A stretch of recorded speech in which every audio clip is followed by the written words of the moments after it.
नमस्ते दोस्तों, स्वागत है आपका आज के इतिहास के इस एपिसोड में। आज के दिन यानी 31 मार्च से जुड़ी इतिहास की एक कहानी मैं आज इस वीडियो में आपको बताऊंगा।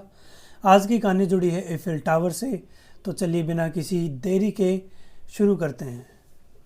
31 मार्च 1879 को एफिल टावर पेरिस में एक समारोह में समर्पित है, जिसकी अध्यक्षता गुस्ताव एफिल टावर के डिज़ाइनर और फ्रांस के प्रधानमंत्री पियरे तिराड और अन्य गणमान्य व्यक्तियों और 200 निर्माण श्रमिकों ने की।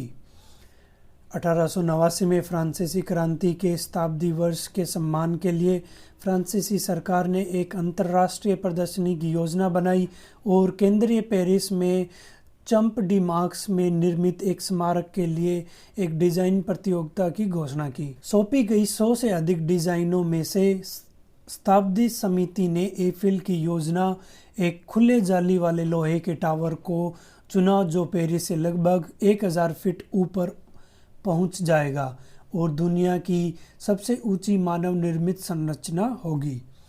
एक प्रसिद्ध पुल बिल्डर एफिल धातु निर्माण का एक मास्टर था और स्टैच्यू ऑफ लिबर्टी की रूपरेखा तैयार की थी, जिसे हाल ही में न्यूयॉर्क हार्बर में बनाया गया था।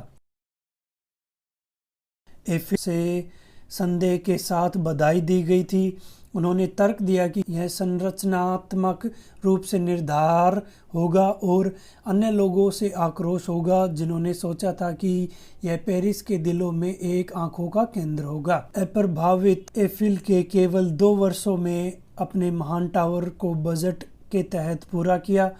निर्माण के दौरान केवल एक श्रमिक को अपनी जान गंवानी पड़ी और उस समय एक परिणाम के हिसाब से कम आकस्मिक संख्या थी।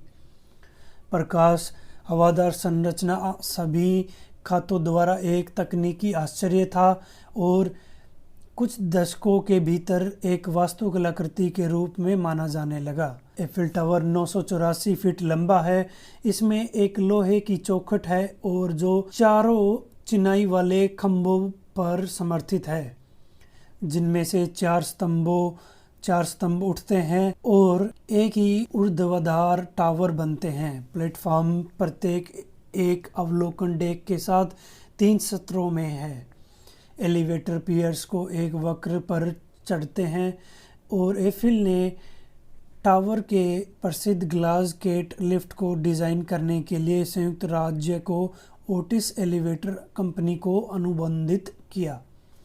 31 मार्च 1889 तक लिफ्ट पूरी हो गई थी, इसलिए गुस्ताव एफिल ने कुछ हार्डी साथियों के साथ टावर की सीढ़ियों पर चढ़ा और संरचना को फ्लैग पोल पर एक विशाल फ्रांसीसी तिरंगा खड़ा किया। फिर दूसरे मंच से आतिशबाजी की गई। एफिल और उनकी पार्टी उतरी और वास्तुकार ने मेहमानों और लगभग 200 श्रमिकों को संबोधित किया। मई की शुरुआत में पेरिस इंटरनेशनल एक्सपोजर खोला गया और टावर विशाल मेले के प्रवेश द्वार रूप में कार्य किया। 1930 में न्यूयॉर्क के क्रिसलर बिल्डिंग के पूरा होने तक एफिल टावर दुनिया की सबसे ऊंची मानव निर्मित संरचना बना रहा। अविश्वसनीय रूप से एफिल टावर को लगभग ध्वस्त कर दिया गया था जब 1909 में समाप्त हुई भूमि पर अंतर्राष्ट्रीय प्रदर्शनी का 20वां साल का पट्टा था, लेकिन इसका मूल्य रेडियो प्रसारण के लिए एक एंटीना के रूप में इसे बचाया। यह आज भी काफ़ी हद तक अपरिवर्तित है और दुनिया के प्रमुख पर्यटकों आकर्षणों में से एक है। ये थी आज के इतिहास से जुड़ी एक कहानी। आज के लिए इतना ही। अब मुझे दीजिए इजाज़त। कल फिर आऊँगा कल की तारीख से जुड़ी एक ऐतिहासिक कहानी या घटना लेकर। तब तक के लिए धन्यवाद।